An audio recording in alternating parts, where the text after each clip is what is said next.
ঝালকাঠিতে মাদকাসক্ত ছেলের বিরুদ্ধে মাকে হত্যার অভিযোগ। ঝালকাঠি থেকে এস.এম. রেজাউল করিমের প্রতিবেদনে দেখুন বিস্তারিত।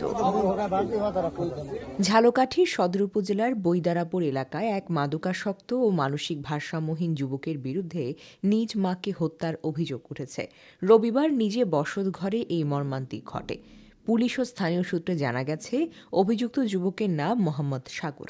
তিনি দীর্ঘদিন ধরে মাদকাসক্ত ছিলেন এবং তার মা শেফালী বেগম তার সঙ্গে একই ঘরে বসবাস করতেন।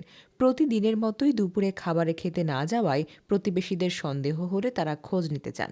এ সময় ঘরের ভেতরে দা হাতে সাগরকে দাঁড়িয়ে থাকতে দেখা যায়। এলাকাবাসী জড়ো হলে তিনি ঘটনাস্থল থেকে পালিয়ে যান। পরে ঘরের ভেতরে প্রবেশ করে খাটের উপর শেফালী বেগমকে নিথর অবস্থায় পড়ে থাকতে দেখা যায়। নিহত শেফালী বেগম স্থানীয় বাসিন্দা আহমেদ আলীর স্ত্রী।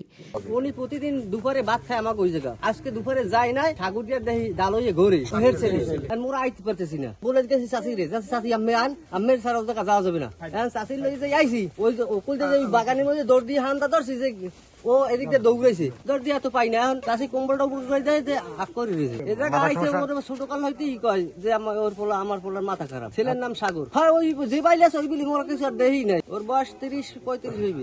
রক্ত না, ওটা হয়তো ঘাস হয়তো দেশে এইভাবে কিছু একটা হবে। আর আমাকে শব্দ পাই আমার মনে হয় দাঁড়াই আমাকে দাঁড়াইছে। হ্যাঁ আমাকে দাঁড়াইছে। তারপরে আমরা ওপারে পরে ওর চাচা চাচিরে ডাক দিয়ে আসছে। তারপরে আমরা সাথে কে কে ছিল তখন?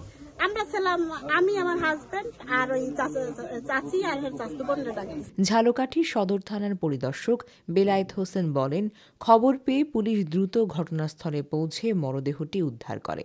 প্রাথমিক তদন্তে ধারণা করা হচ্ছে অভিযুক্ত ছেলে শ্বাসরোধ করে তার মাকে হত্যা করেছে। মরদেহ ময়না তদন্তের জন্য মর্গে পাঠানো হয়েছে। এই ঘটনায় আইনগত ব্যবস্থা গ্রহণের প্রক্রিয়া চলছে। আমি মোহাম্মদ বেলায়েত হোসেন, ইন্সপেক্টর তদন্ত ঝালকাঠি থানা। আনুমানিক 3-3:30টার দিকে আমরা তাৎক্ষণিকভাবে ঘটনাস্থলে উপস্থিত হয়েছি। স্থানীয় লোকজন জানায় বৃদ্ধ মহিলার এক ছেলে আছে মাদকাসক্ত। সবার ধারণা যে তার মাদকাসক্ত ছেলে তার মাকে গলা টিপে বা গলায় কোনো ফাঁস দিয়া হত্যা করিয়াছে বলে তাদের ধারণা।